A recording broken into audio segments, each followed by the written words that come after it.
edu.in site पर आप सभी का स्वागत है। आज के इस अंक में हम बात करने वाले हैं दिल्ली के सुल्तानों के अंडर जो न्याय व्यवस्था थी, यानी कि जुडिशियल सिस्टम अंडर दिल्ली सल्तनत। न्याय का सर्वोच्च अधिकारी इस समय स्वयं सुल्तान होता था। इस काल के लगभग सभी सुल्तान न्यायप्रिय थे और निष्पक्ष न्याय करना अपना कर्तव्य समझते थे। मोहम्मद तुगलक ने तो न्याय के लिए दीवाने रियासत नाम का एक पृथक पद की व्यवस्था भी कर रखी थी और धार्मिक झगड़ों का निर्णय सदरे सुदूर करता था। राजद्रोहियों को दंड देने का अधिकार केवल सुल्तान को ही प्राप्त होता था, जो प्राय मृत्यु दंड ही रहता था।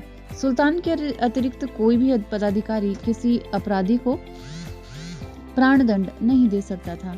न्याय कुरान के आधार पर होता था।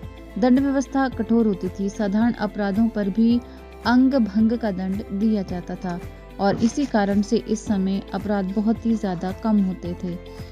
कानून लिखित नहीं थे। कानूनों के संबंध में एक बात ध्यान देने योग्य ये भी थी कि सुल्तानों के फौजदारी कानूनी जो कानून होते थे वो सारी प्रजा का समान रूप से उन पर लागू होते थे, परंतु व्यक्तिगत कानून व्यवस्था केवल मुसलमानों पर ही लागू थी।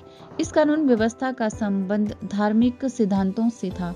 गांव में न्याय के लिए पंचायतें नियुक्त होती थी और इसके लिए पंचायती स्तर पर विभिन्न पदाधिकारी भी नियुक्त किए जाते थे।